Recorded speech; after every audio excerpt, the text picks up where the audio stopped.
Welcome to your unfiltered guide to navigating the workplace as a Black woman, the Black Womaning in Corporate America podcast with your host, Nicole S. Palmer.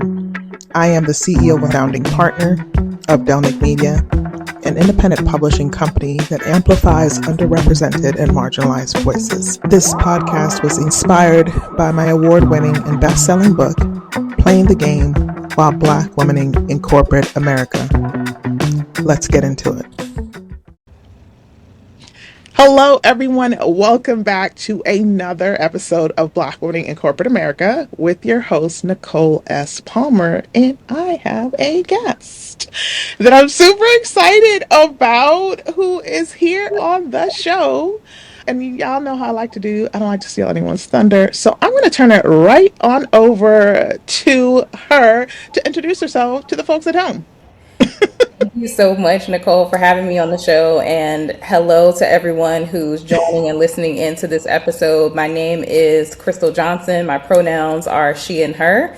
I'm currently talking to you from Mérida, Mexico. I have worked in the past in the DEI space for over a decade, building spaces where people can belong.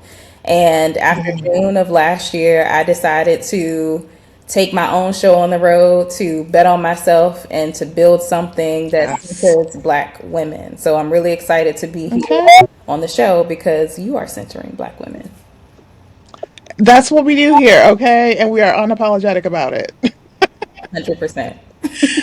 And look, this is exciting because we officially have a literal international episode, okay? She is coming to us all the way from, as they say, Mexico. All right. So that is so exciting. Lots of firsts today. So I'm super excited about that. I'm so glad that you're able to join us. And I would really love for you to tell the folks at home, yeah, I live on sci-fi, so I love me a good origin story. So tell the folks at home your origin story. What led you to where you are now as it pertains to the work that you're doing in this beautiful space?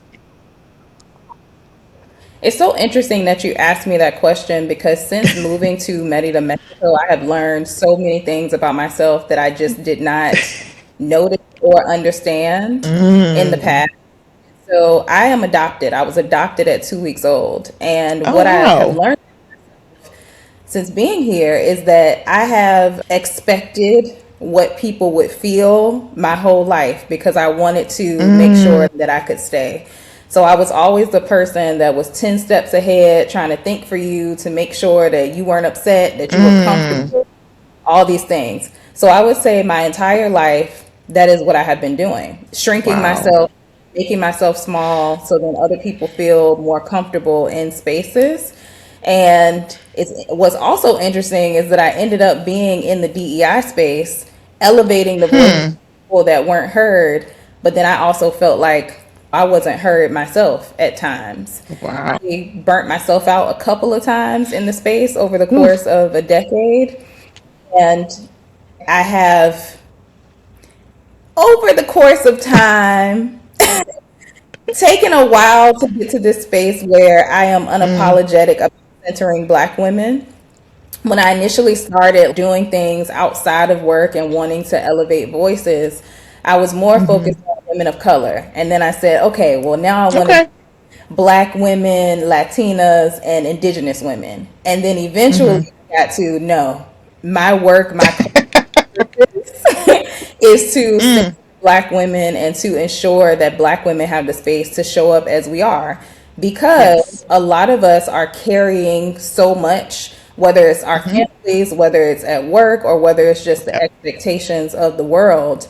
And we're literally weathering or dying inside. And some folks are actually deciding they don't want to do it anymore at all. So they are unaliving themselves. And I think it is important to create spaces where Black women can just show up and just exist and know what the possibilities are. And so that's the reasons why I founded Kinory. I've done some retreats in the past. I've done some events in the past for Black women.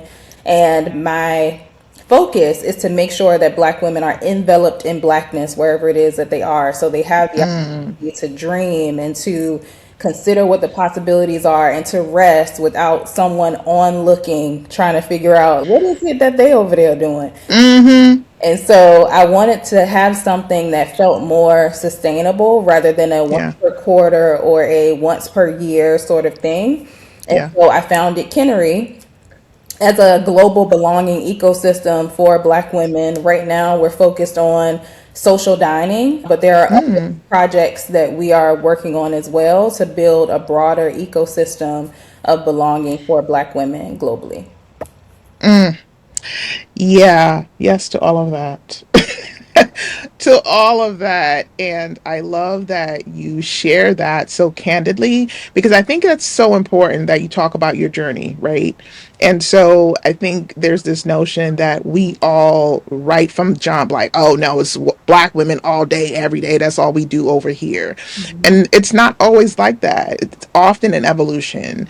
And Yeah. not just is it an evolution, it's the ability to be courageous.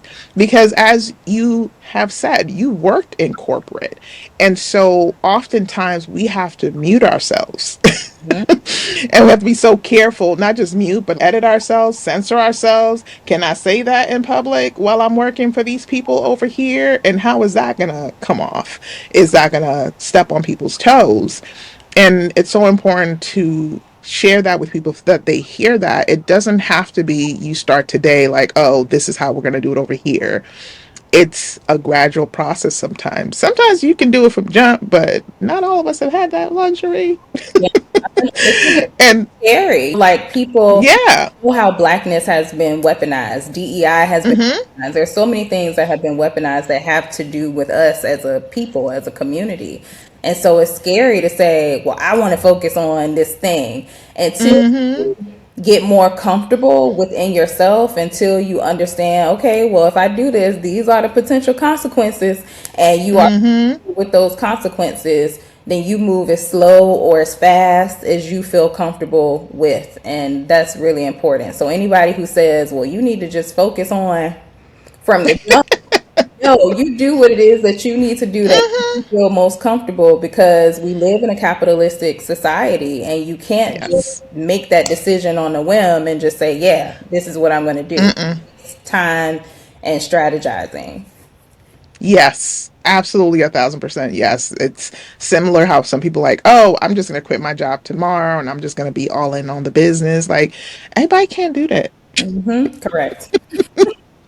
Like at all. And so you have to take wherever you are, that's where you begin. Yes. And don't beat yourself up about it. Don't feel like you need to be doing more or less. Wherever you are, that's where you're supposed to be. And it took me a while to figure that out. And so I love that you're so candid about it because I think, especially in this space, it's so important that we actually really show what it is that really happens. Like, not what we want people to think is happening, but Yeah. what is actually really happening and not romanticize it. And so that is so powerful that you share that. And I would love for you to share a little bit more. And obviously, we don't name and shame over here. We don't have to do any of that. Yeah. But definitely talk to because there's this common thread of I think every single woman I've spoken to on this show about either a breaking point or just something that said, okay, this happened. I cannot continue to function in this way.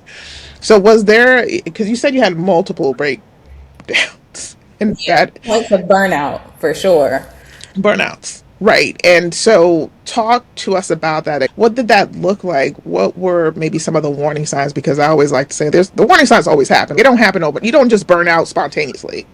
Yeah, it was like I was exhausted, but sleep wasn't helping. Mm, It's like I didn't want to do anything. I would get up, yeah. drag myself out of bed, and I was working from home and living alone. And so I just, Mm, even worse is that I was getting on calls from 8 to 5 and just kind of like in my house oof, by myself, like doing my own thing. And I was just yeah. tired and exhausted. And I would say one of the things that happened was that I did a human design assessment with a Black woman. Hmm. And it was a few months before my 39th birthday. And Okay. in that conversation, she told me, she said, everything is going to change for you around your 39th birthday. And I was like, girl, I'm tired. I'm tired. I was like, so from God's ears, because something need to happen different, right? And so it was September time frame, and it was starting to Mm-hmm. feel like overwhelming, very heavy. So I had a Yeah. conversation with my doctor, a black woman, of course, Mm-hmm. and I was telling Okay. her about needing a break, needing to rest, like how I was feeling, like I just wasn't able to concentrate. I was moving really slow. I just didn't have Mm. any focus at all. It was really bad. Right. I had a lot of brain fog as well. And so Mm. it took me out of work. So basically, I went on leave from Yeah. October of 2024 until December, Mm-hmm. late December of 2024. And my 39th birthday was sandwiched in the middle of that in November. And so during that time, I did a lot of different things. I rested, of course. I Mm-hmm. went to a retreat. I actually did my first shrooms experience as well, Okay. to address the brain fog and to address Mm-hmm. the chaos that was going on in my mind. I just was always Yeah. thinking, like I had 1,000 thoughts all the time. I'm Mm. always racing. I also went on a voyage from Rome to Mm-hmm. Miami for 14 days solo. Okay. So that gave me a chance to just be out of my normal Yeah. environment and be somewhere different, meet people, like do all the things that I wouldn't normally do. Yeah. I'm afraid to do it. So my therapist was like, you gave yourself your own version of exposure therapy. And Mm. when I went out on leave, I was like, I'm not going back to this job. I was like, I can't. I was like, I don't care if it's Okay. a job. I don't care. I was like, I can't do it. I'm stressed. I'm overwhelmed. I'm not going back. Hmm. By the time I made it through that 3 month period, what I recognize is that it's what I do, not who I am. And while there are things that are happening around me and I can make the recommendations, if the company itself decides it doesn't want to take my recommendations, that's not on me. Mm. That's on them. And so I Mm-hmm. say to myself, okay, I know what I want to get out of this job. It's a job, it's a resource. These are Right. what I want to get out of it. These are the milestones that I want to meet over time. And that Mm-hmm. actually allowed me to be able to go back to work unbothered. Mm. Okay. Mind you, also during this time, I visited Mérida, Mexico, and Okay. fell in love with it. And I said, you know what? I think where I want to live. And so over the course Mm. of 6 months after in 2025, I was able to get residency. I got an Wow. apartment. There were like a series of dates that happened right before I Mm-hmm. was laid off, where Mm. house. I started working on Kinory, and a week after I started working on Kinory, I was laid off. And then after that, Wow. actually moved to Mexico because what I was doing is just like coming back and forth, being here on Right. the weekend, just having fun. And I was like, oh, I can handle like living in two different places. And I had a nudge earlier in the year that said, girl, Mm-hmm. pick a side. Preparing to pick Right. the side I was going to Mm-hmm. pick was Mexico. And I was Mm. laid off. Like it was just boom, boom, boom, boom. And it just all Mm. happened in succession. And it just turned out to be perfect timing. And here I am. Right. Mm. You said several things. I was like, I have to hold on to these because I we need to reiterate them. The first thing that really stuck with me, what you just said just now, is because I needed to hear this when I was going through my moment. This is what I do, it's not who I am. Yes. We need to say that a couple times. And I think that is something posted on your bathroom mirror, wherever, because so many of us tie our identities to work. Doggone near most of us, Mm-hmm. especially if we're overachieving Black women. And we forget that. We forget that it is just what we're doing, it is not who we are. And I think, to your point, that can often lead to the burnout because you're so entangled in your job. I feel like that is one of the worst entanglements you can be in. You're so emotionally invested in the work, in the expectations that you're setting on yourself. And then when you don't get what it is you think you've earned because you're literally killing yourself at work, that is devastating. Yeah. It is so devastating. And so I'm so glad that you had that realization, because that unfortunately doesn't come for a lot of us. And not only did you have the realization, I love that you listened to it, that you trusted your intuition. Mm-hmm. Because how amazing was it that you had that moment where you had that realization? You were able to go back to work, because I did not. Mm-hmm. I was like, goodbye, y'all. Y'all not gonna see me again. I will not return. Yeah. So the fact that you were able to go back, like you said, unbothered because you were operating from a different place, is such a powerful thing. And not only did you do that, you got to work. Mm-hmm. Yeah. I said I have to figure out something different. Like I made $250,000 in my last role. Okay. I made good money. Look. Like Okay. I was fine with the money. Say that. It was good. It was the job itself that I was just like, okay, I'm Mm-hmm. so invested in the right thing Mm. happening. I know what needs to Yes. happen. I've done the research. I know, Mm. like I've been in this for 10 years, so I know exactly what Right. I should be doing. But they aren't listening. And they aren't listening Whew. because they never wanted to do it in the first place. Oh And so yes. Say that. was like stressing me out and overwhelming me, and that is obviously a place of privilege, because it's like, okay, Yes. let me just go to work, do what I can, do what they Mm-hmm. tell me to do, and I can be saving, putting away, doing the things Right. that I love to do. Hell, like I was Mm-hmm. live in two places, have a place in Texas and have a place Yeah. in Mexico. So that is a place of privilege, but it allowed me Yes. to think through, okay, this is what I want and this is why I want it. And these Mm-hmm. that I need to take in order to get to the place that I'm going. Mm. Man, that is such a word. And to your point, I want to emphasize something that you just said, because a lot of us didn't even peep it until everything started falling apart. These roles that were stood up on the heels of George Floyd and everything that happened during the pandemic were check boxes. Mm-hmm. But those of us in the role didn't know that. Yeah. Oh, you We actually believed, mm-hmm. and we actually thought that these were legitimate roles, that they actually wanted to change. And all they were doing was posturing, like, no, we're just checking off a box. Like this, we were told we got to do this, so we're going to do it. We're not Mm-hmm. going to actually implement it. Exactly. But it looked like we did something. And to have that, the curtain peeled back, you were able to see that much sooner than a lot of folks that are just, unfortunately now, especially Black women, on the receiving end Mm-hmm. of them saying, we don't have to pretend anymore.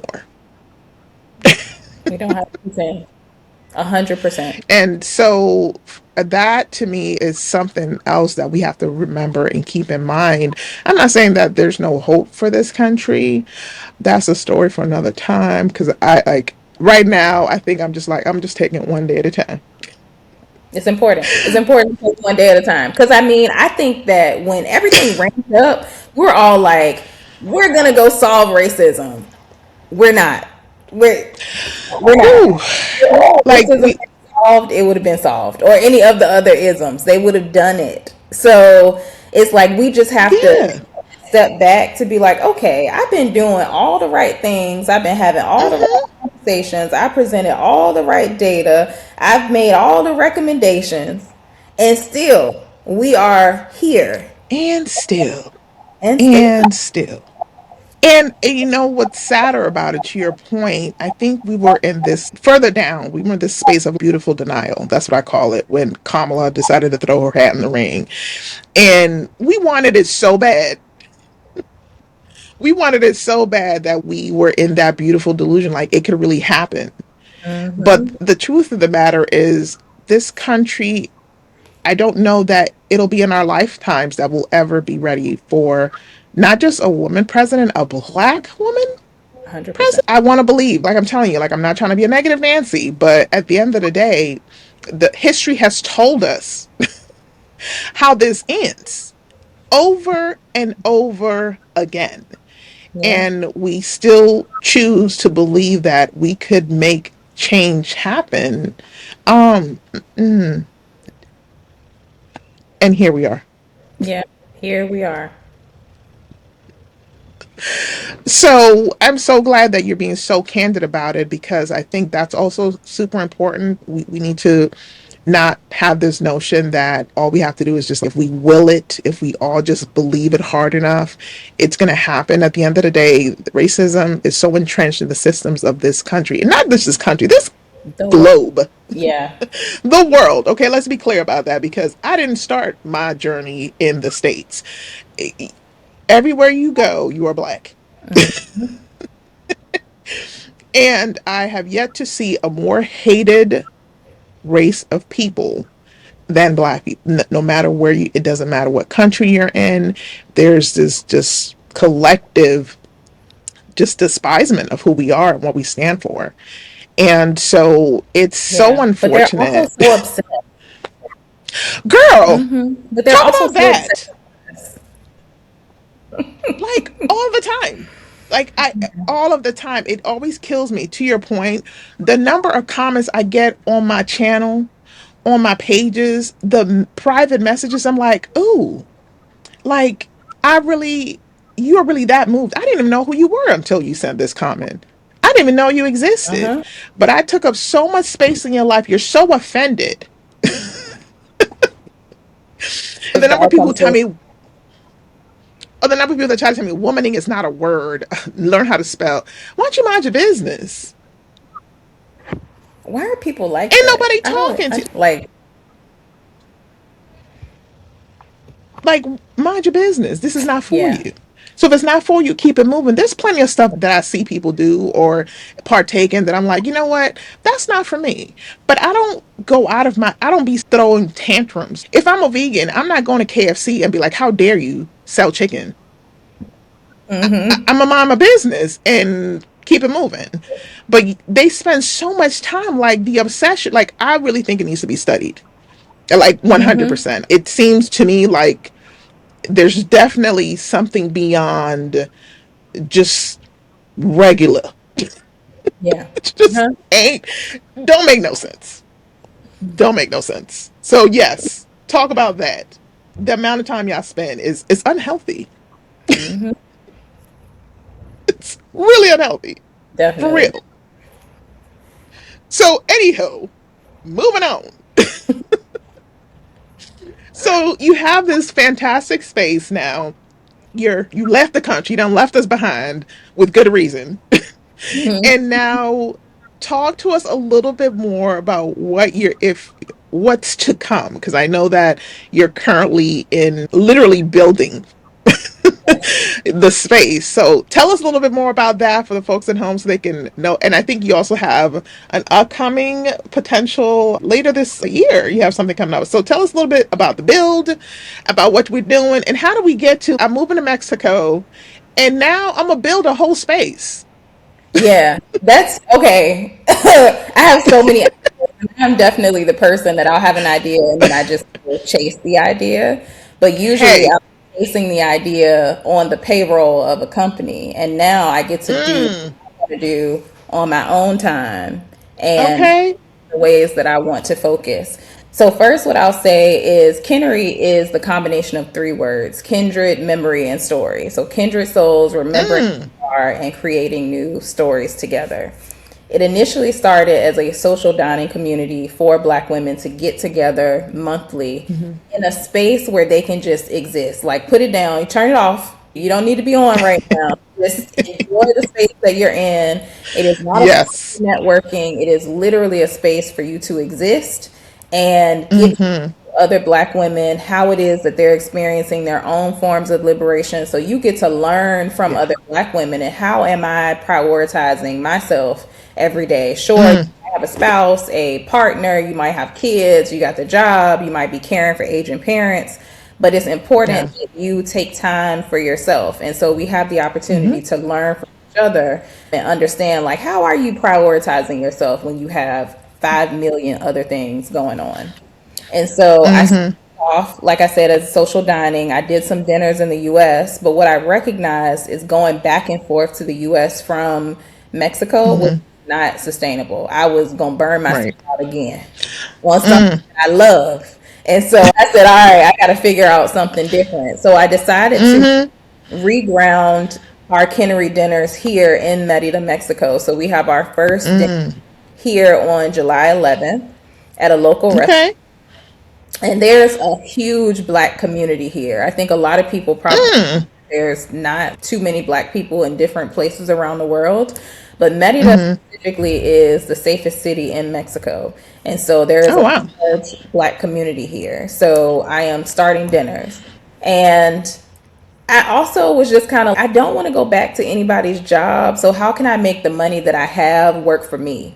And so I Okay. said, okay, well, I want to build a space so I don't have to pay rent anymore.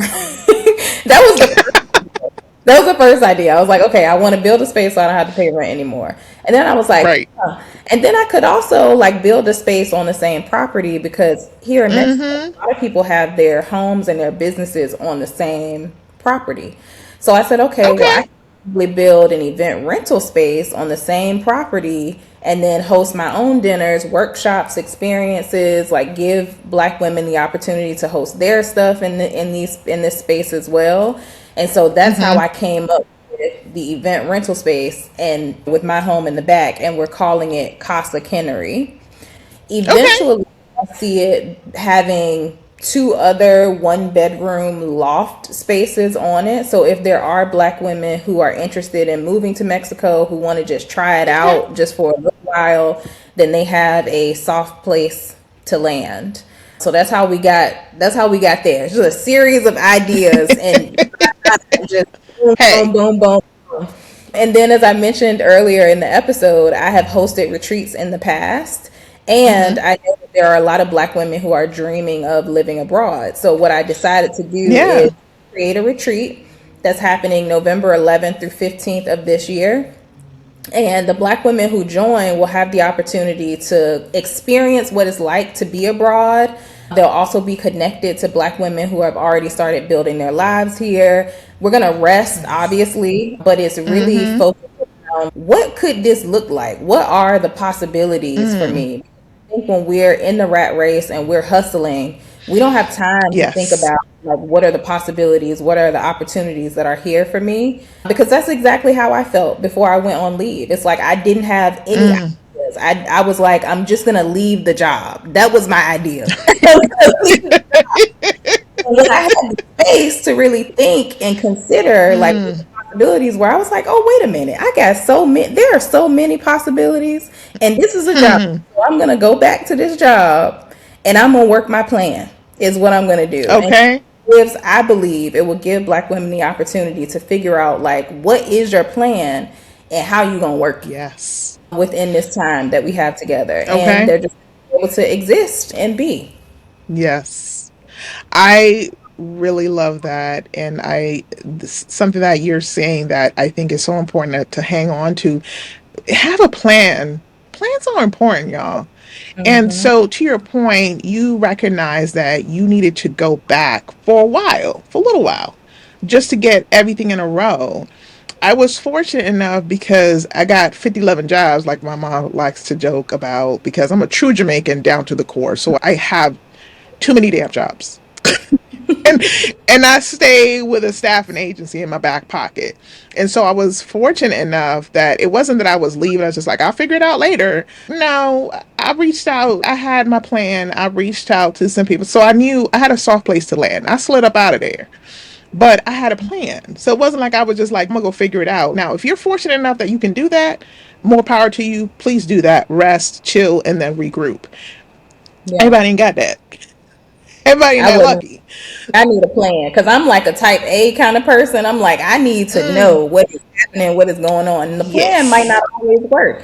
It might be things that happen that shift and you got to shift, pivot with it.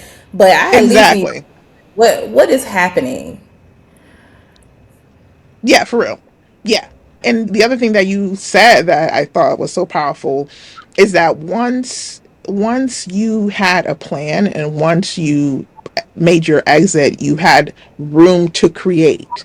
Because then it opened up for you, right? So you now have this, you didn't have all that other stuff going on. So it's okay, well, now my brain is like an open canvas. Now I can actually lean into the things that I love, that I'm passionate about. Because I ain't worrying about the knuckleheads over there, because I ain't animal. And sometimes you got to Correct. make that Yeah. exit for that to happen. And so it might be for somebody listening at home, you might be like, well, I don't know what to do. I don't know what to do. And da da da da da. You have too much noise going on up there. And you may just need to quiet the noise. And you might be amazed what can happen when you do that. 100%. And it can happen over the course of 5 days with us here in Mérida in November, or you Oh, could hello. do what I did, where I went on leave for 3 months. I was on FMLA getting paid short term disability. Mm-hmm. So it is my recommendation, check your benefits to see what is Yes. available to Say you. that. So then you can take that time away. I was lucky enough at my last employer that for short term disability, I got paid 100% of what I was making. So I didn't have to take any sort of pay cut. Whereas I know Right. some people, they get paid 80% or 60%. Mm-hmm. Definitely check your benefits, check what your Yes. policies are at your company, talk to your doctor. Hopefully, it's a Mm-hmm. black woman because she Okay. understand, and get yourself some time away to Yes. do what you need to do. The other piece of that, though, is that just know that these companies can sometimes be very retaliatory because Okay. they can, Say the word. yeah, against you. So you have to be Mm-hmm. prepared for what comes next. But in my Yes. opinion, if I had gone back to work and then 2 days later they told me that I needed to go, I would have been Mm-hmm. fine because I had that 90 days to Yes. kind of open up the pathways to say, Yes. oh, like I have 1,000 different options, or there are 1,000 different ways that this could. Mm-hmm. But yeah, like Yes. before that time away, I just wasn't even able to think about it. I was so stressed and Mm. overwhelmed and empty and depressed and anxious Hmm. and things that I wouldn't have been able to do it. Yeah, and don't leave money on the table, people. And I think that's what's unfortunate a lot, especially I have seen this, especially with black women, not realizing they have those benefits. It's like, okay, I can't take this more, I quit. No, slow down. Slow down. There are steps you can take before that, because that is 100%. I 100% went on medical leave, and it also mental, it is a protected event. And I think there's so much stigma around it, we don't always realize that. Yeah. If you are on the verge of a breakdown, you 100% can go on medical leave. So it's not about, oh, I got to make stuff up. No, if you ain't sleeping, if you ain't eating, if all of these things are happening to you physically because of what's going on up here, that is 100% a protected event. And I need people to take advantage, especially us. We need to take advantage of it. You're paying into it, especially if you got short term, long term. I had all of the terms. Yeah, exactly. And yes, Use sign it. up for those benefits. Because I met another woman. Yes. I was talking to her. I was telling her about going on leave, and she was like, "Oh man, I didn't sign up for it." And I was like, Mm, "FMLA is included, but it's unpaid. But if you don't sign up for right. short disability, you're not going to get paid. So Mm-hmm. sign up for all the Nope. things just in case." Yes. And low key, it's not even $10 a pay period. It's super low. And some So, companies include y'all, it; they pay for it. So check. okay. Check your leave, y'all. Check your short term. If open enrollment's around the corner, go ahead and invest in yourself and get you that short term and that long term, because you never know when you're going to need it. Mhm. Better to have it and not need it than need it and not have it. For Correct. real. Yes. Okay. I'm looking at my time because I'm like, we need to get into a whole other conversation. Yeah, but if you are tuned in, I know you are on the edge of your seat, but guess what? You're going to have to come back next week for what we are about to get into, because I'm telling you, if y'all thought part one was good, just wait until you get into part two. All right. So come on back next week. All right, y'all. Bye. Bye.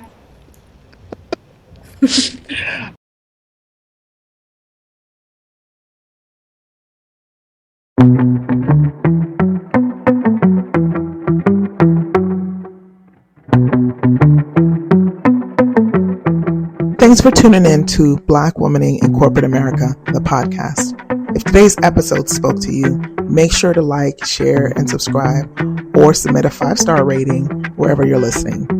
And don't forget to grab your copy of Playing the Game While Black Womaning in Corporate America, available now wherever books are sold. Until next time, take care.